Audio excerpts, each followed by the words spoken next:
एक शहर था जहां सुबह सिर्फ सूरज के उगने से नहीं होती थी, बल्कि हवा के किसी कोमल स्पर्श से जागती थी। जहां पेड़ों की पत्तियां भी जैसे कोई राज फुसफुसाती थीं। जहां गलियों में चलते लोग अपने चेहरे पर मुस्कान और दिल में कोई अधूरी कहानी लिए घूमते थे। उस शहर का नाम था इलाहाबाद।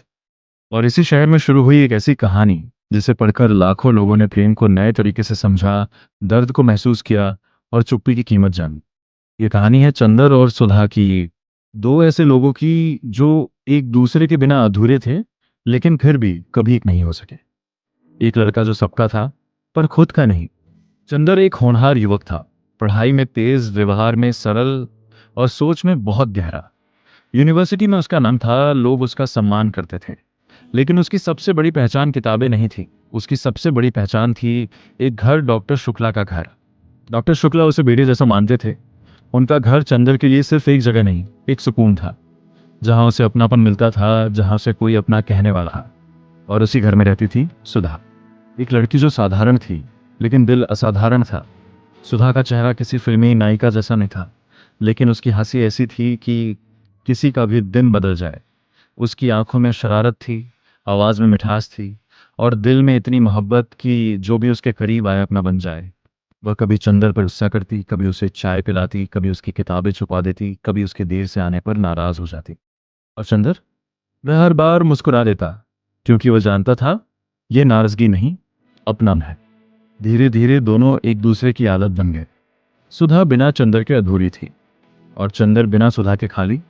लेकिन इन दोनों ने कभी अपने रिश्ते को नाम नहीं दिया, क्योंकि कुछ रिश्ते इतने पवित्र होते हैं कि नाम छोटा पड़ जाता है। वो दिन जब सब कुछ बदल गया। जिंदगी हमेशा एक जैसी नहीं रहती। कभी कभी एक खबर सब कुछ बदल देती है। एक दिन घर में सुधा की शादी की बात शुरू हुई। लोग खुश थे, रिश्तेदार उत्साहित थे, डॉक्टर शुक्ला को चिंता भी थी और संतोष भी। लेकिन चंदर के भीतर जैसे तूफान उठ गया। उसे पहली बार समझ आया कि सुधा सिर्फ घर की लड़की नहीं, उसकी जिंदगी का हिस्सा है। उसकी सांसों में बसी हुई आदत है। वह चाहता तो सब कह सकता था। वह चाहता तो सुधा का हाथ पकड़कर कह सकता था, मत जाओ। लेकिन चंदर चुप रहा। और कई बार जिंदगी में सबसे बड़ा दुख वही चुप्पी बन जाती है जो सही समय पर टूट ना सके। सुधा, जिसने अपने आंसू छुपा ली, सुधा भी समझ रही थी कि अब सब बदलने वाला है। लेकिन उसने रोना नहीं चुना, उसने मुस्कुराना चुना। वह पहले की तरह चंदर से लड़ती रही, उसे डांटती रही, उसका ख्याल रखती रही। लेकिन उसके दिल में हर दिन एक दर्द बढ़ रहा था। वो जानती थी यह रिश्ता अब सिर्फ यादों में बचेगा। और इंसान के लिए सबसे कठिन काम है, जिसे दिल चाहता हो उसे मुस्कुराकर विदा करना। शादी जहां सब खुश थे, बस दो दिल नहीं। फिर वो दिन आया। घर सज गया, शहनाइयां बजने लगी, मेहमान आने लगे, हर तरफ खुशी थी। लेकिन उस भीड़ में दो लोग ऐसे थे जो भीतर से टूट रहे थे।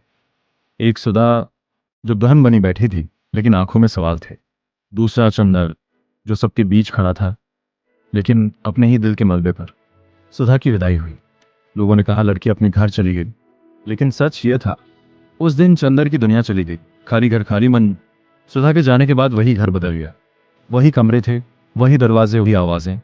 लेकिन कुछ कमी थी। अब कोई चंदर को डांटने वाला नहीं था। कोई उसकी चाय में दूध ज्यादा डालकर लड़ने वाला नहीं था। कोई उसकी थकान देखकर पूछने वाला नहीं था, कुछ हुआ है क्या? और इंसान को अक्सर किसी की कीमत तब समझ आती है जब वह सामने नहीं होता। खाली घर, खाली मन। सुधा के जाने के बाद वही घर बदल गया। वही कमरे थे, वही दरवाजे, वही आवाजें। लेकिन कुछ कमी थी। अब कोई चंदर को डांटने वाला नहीं था। कोई उसकी चाय में दूध ज्यादा डालकर लड़ने वाला नहीं था। कोई उसकी थकान देखकर पूछने वाला नहीं था, कुछ हुआ है क्या? और इंसान को अक्सर किसी की कीमत तब समझ आती है जब वह सामने नहीं होता।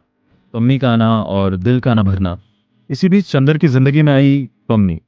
पम्मी आधुनिक सोच वाली लड़की थी, खुलकर बात करने वाली, जिंदगी को बंधनों से अलग देखने वाली। वह चंदर के करीब आई। उसने उसके दर्द को समझा, उसे अकेलापन कम करने की कोशिश की। कुछ समय के लिए लगा कि शायद जिंदगी फिर पटरी पर आ जाए। लेकिन कुछ लोग हमारे दिल में इतने गहरे उतर जाते हैं कि उनके बाद कोई दूसरा सिर्फ जगह देख सकता है, भर नहीं सकता।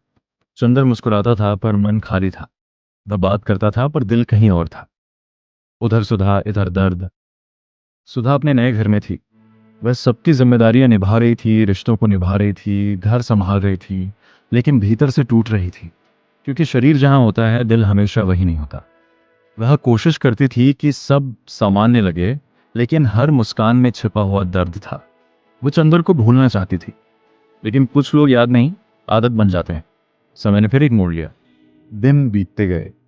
फिर एक दिन खबर आई, सुधा बीमार है। ये सुनते ही चंदर के पैरों तले जमीन खिसक गई। वह भागा जैसे कोई अपने बिखरे हुए अतीत को बचाने जा रहा हो। जब वह पहुंचा, उसने सुधा को देखा। चेहरा कमजोर था, शरीर थका हुआ था, लेकिन आंखों में वही पुरानी गर्मी थी। जैसे वह कहना चाहती हो, तुम आ गए। दो लोगों की सबसे भारी चुप्पी। दोनों आमने सामने थे। इतना कुछ था कहने को, लेकिन शब्द नहीं थे। चंदर के मन में पछतावा था, सुधा के मन में अधूरा प्रेम। लेकिन दोनों ने शिकायत नहीं की, क्योंकि कुछ रिश्तों में शिकायतें नहीं होती, सिर्फ दर्द होता है। सुधा ने उसे वैसे ही देखा जैसे हमेशा देखती थी। उसकी नजरों में आज भी अपनापन था, नाराजगी नहीं। और यही बात चंदर को अंदर से तोड़ गई। देर से समझी गई सच्चाई अब चंदर को अपनी हर गलती याद आने लगी। हर वह मौका जब वह सच कह सकता था, हर वह पल जब वह सुधा को रोक सकता था, हर वह दिन जब उसने अपने दिल की आवाज दबा दी। लेकिन समय किसी का इंतजार नहीं करता।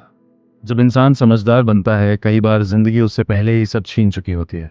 आखिरी रात सुधा की हालत बिगड़ती गई। घर में दवाइयां थीं, दुआएं थीं, लोग थे, उम्मीद थी। लेकिन कुछ लड़ाइयां इंसान नहीं जीत सकता। उस रात चंदर उसके पास था। सुधा ने धीमे से उसकी ओर देखा।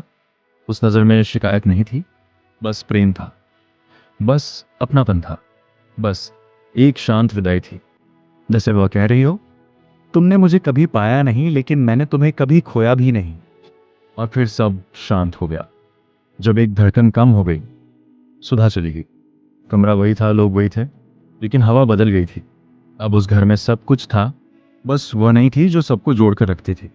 चंदर के लिए यह सिर्फ किसी प्रियजन की मौत नहीं थी, यह उसकी पूरी दुनिया का बिखर जाना था। उसने उस दिन जाना। कुछ लोग चले जाने के बाद भी नहीं जाते। वे हमारी आदतों में रह जाते हैं, हमारी चुप्पियों में रह जाते हैं, हमारी यादों में रह जाते हैं। चंदर का जीवन और एक अधूरा प्रेम। समय आगे बढ़ा, दुनिया चलती रही, लेकिन चंदर के भीतर एक हिस्सा हमेशा उसी जगह अटका रहा, जहां सुधा हंसती थी, जहां वो डांटती थी, जहां वो चाय का प्याला आगे बढ़ाती थी। अब उसे सब समझ आ गया था कि प्रेम हमेशा साथ रहने का नहीं होता। कभी कभी प्रेम का मतलब होता है किसी को खोकर भी जीवन भर महसूस करना। इस कहानी की सबसे बड़ी सीख, गुनाहों का देवता सिर्फ एक उपन्यास नहीं, यह आईना है। यह बताता है कि इंसान की सबसे बड़ी हार दुश्मन से नहीं होती, अपनी चुप्पी से होती है। सबसे बड़ा गुनाह नफरत नहीं, सबसे बड़ा गुनाह है जब दिल में प्रेम हो और हम उसे कह ना पाए। और सबसे बड़ा देवता वही है जो अपने दर्द को चुपचाप सहले बिना किसी शिकायत के। अगर आपकी ज़िंदगी में कोई ऐसा इंसान है जिसके बिना आप खुद को अधूरा महसूस करते हैं, तो देर मत कीजिए, क्योंकि कुछ बातें वक्त पर कह दी जाएं तो ज़िंदगी बदल जाती है। और अगर देर हो जाए तो वही बातें उम्र भर पछतावा बनकर साथ चलती हैं। कुछ लोग बिछड़ कर भी साथ रहते हैं, और कुछ कहानियाँ ख़त्म होकर भी ख़त्म नहीं होती। गुनाह का देवता ऐसी ही एक कहानी है। अगर आपको ये कहानी पसंद आई तो वीडियो को लाइक करें, और ऐसे ही पावरफुल ऑडियो बुक सुनने के लिए आर्या साउंड बुक को सब्सक्राइब ज़रूर करें, क्योंकि यहाँ आप सिर्फ कहानियाँ नहीं सुनते, आप अपनी ज़िंदगी बदलते हैं।